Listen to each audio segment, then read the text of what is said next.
So guys అందరికీ నమస్తే. మనమైతే ఇప్పుడు గుజరాత్ స్టేట్కి అయితే దగ్గరలో ఉన్నాం, సూరత్కి. సో 101 కిలోమీటర్స్ అయితే ఉందన్నమాట. సో ఫుల్ రైన్ అనమాట, వర్షం పడతానే ఉంది. చూడండి ఎలా ఉందో.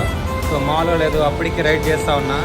ఇక్కడ హైవేలు అయితే ఫుల్ హెవీ లోడ్స్ మీద అయితే లారీలు అయితే వెళ్తున్నాయి. అన్సేఫ్ అనమాట, సేఫ్టీ లేదు, లారీలు ఎక్కువ వెళ్తూ ఉన్నాయి. సో పైకి వచ్చేస్తున్నారు అనమాట, మామూలుగా లేదు. గుండెల్లో బక్ అంటుందన్నమాట, భయం అయితే నాకు. సో పైన అయితే ఇక్కడ ఒక షాప్ దగ్గర, ఇక్కడ ఒక రెస్టారెంట్ దగ్గర అయితే ఆపా టీ తాగుదామని చెప్పి. సో ఇంకెక్కడ రూమ్ తీసుకోవాలా. 1 వీక్ అయిపోయింది, నేను రైడ్ చేస్తూనే ఉన్నా, రెస్ట్ లేదు ఇంతవరకు. అది కాకుండా వర్షము, ఇంకా హైవేలో సేఫ్ జర్నీ అయితే ఇంకా టైం అయిపోయింది, 4:30 అవుతుంది.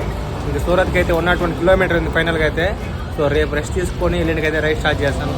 అరే బాబు, గుజరాత్ స్టేట్కి అయితే ఎంటర్ అయిపోయాను ఫైనల్గా అయితే. చూసుకోలేదు నేను.